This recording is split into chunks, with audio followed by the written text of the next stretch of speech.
kick the event off, I'm going to get Buck Song to share his poems. Thank you very much, Shu Hoong. Good afternoon, ladies and gentlemen, and thank you very much for coming to join us on this beautiful wintry Sunday in this magnificent space. This afternoon, I thought we could consider the connections between art, poetry, and social realism. Now, if you were to look up social realism online, you will find in its Wikipedia entry a listing of some 100 artists around the world. Most of the artists in this list are American.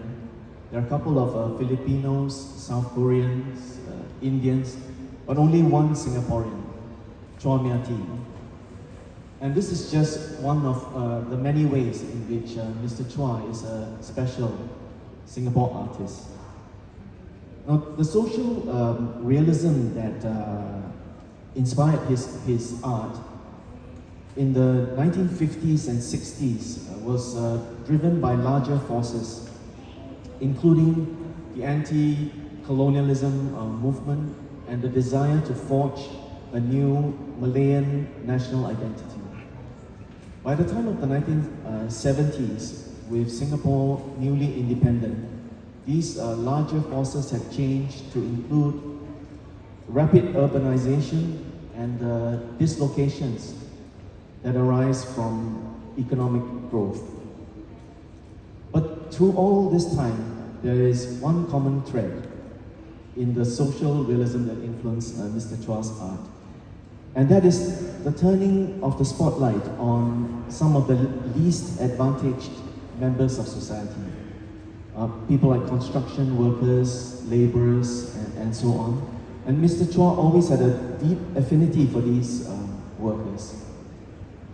So, in a way, he was showing us, long before the phrase became famous in this country, that this is what inequality looks like. So in this and other ways, Mr. Chua is my kind of artist, the kind of artist who has something important to say, a message, if you like. And this aspect is also a feature of the kind of poetry that I'm most drawn to. The kind of poetry that has something urgent to convey.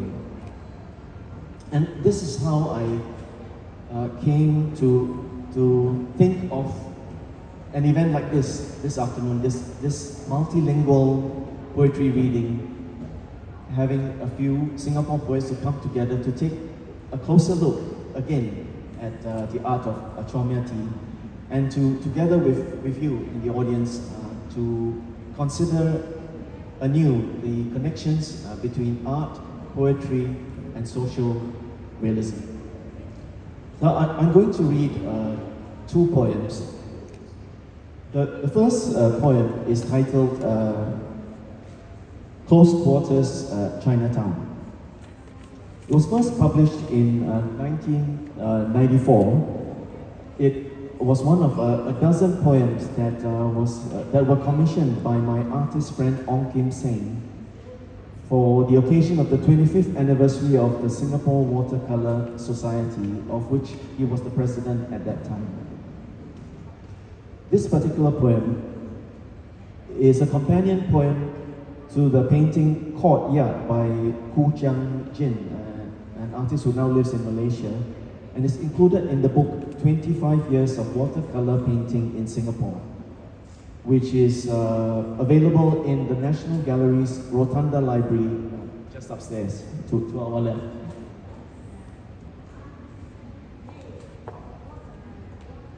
The poem employs mathematical metaphors, a set of standard mathematical metaphors to describe how the inhabitants of Chinatown used to live at such high density among such diverse neighbors.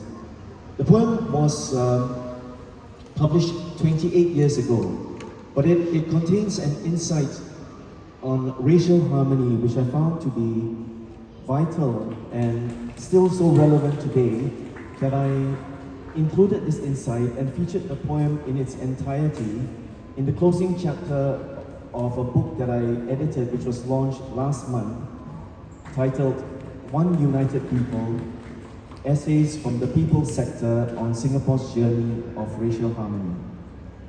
So this is the poem, Close Quarters, Chinatown. To modern minds, or those of a different order of being, it must count as some special science to live at such proximity, to keep one's own circle discreet, all the while sustaining not too much overlap in the Venn diagrams of life. To understand that one is not a whole number, an integer unto oneself, but a digit in a spectrum of denominators. These are equations some do not calculate, the geometry of community, the arithmetic of survival.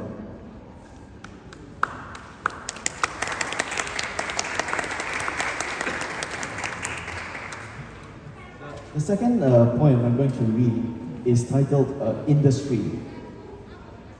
It was inspired by this painting, Workers in a Canteen by Chua Mia Tee, which he painted in 1974 after a visit to Jurong shipyard. In an oral history interview in 1997, Mr. Chua explained and revealed that there is a central theme in his art which is expressed in this painting. And it is captured in a line from the famous Chinese writer Lu Xun. And it goes like this: 吃的是草，挤出来是奶, which translates as what is eaten is grass, what is squeezed out is milk. Drawn from the observation that cows eat wild grass and then go on to produce fine, wholesome milk, conveying the idea that from the simplest of meals, like this canteen break at Jurong Shipyard, the product of labor can turn out to be immensely valuable. The poem that I wrote in response to this artwork is infused or injected, if you like, with the sensibilities and sentiments of having survived COVID-19 so far. It is also in some ways what I call an EDB poem, in that it uses concepts and jargon terms of economic development that I used to use and revise constantly on a daily basis when I worked for the Economic Development Board in the early 2000s. There is a 48-year gap between Mr. Chua's painting and my poem. And what I was trying to share is that these workers are still underappreciated. Over the past 2 years, we have at various times expressed our collective gratitude to healthcare workers, food delivery riders. But other than the port authorities and the shipping companies, I doubt very much attention was paid to these same shipyard workers. So this is the poem, Industry. Industry 2.0, we dared to dream, to do. Every day at the EDB, our helicopter visioned PowerPoints animating value propositions, presenting lists of unique selling points, incentives to create the future, never with much land, but always a magnet for capital. Investing in upskilling manpower, better, faster, ever confident in your industry. Jurong, mocked as gold's folly, vindicated later by workers like you, reassembling injured ships, sometimes risking breaking your own limbs so that the backbone of our dear Lion City's tiger economy could be manufactured on your backs. to relaunch the old maritime Silk Road's cargo from spices to semiconductors. But now, with supply chains so backed up, amidst as much infectious zeal for growth, this canteen's still your go-to daily joy. So again, it's left to poetry and art, life's non-essentials, to inject the essential booster anew, even if it won't go viral, of saluting you, our unsung heroes, unheralded frontliners of an earlier age. Thank you very much.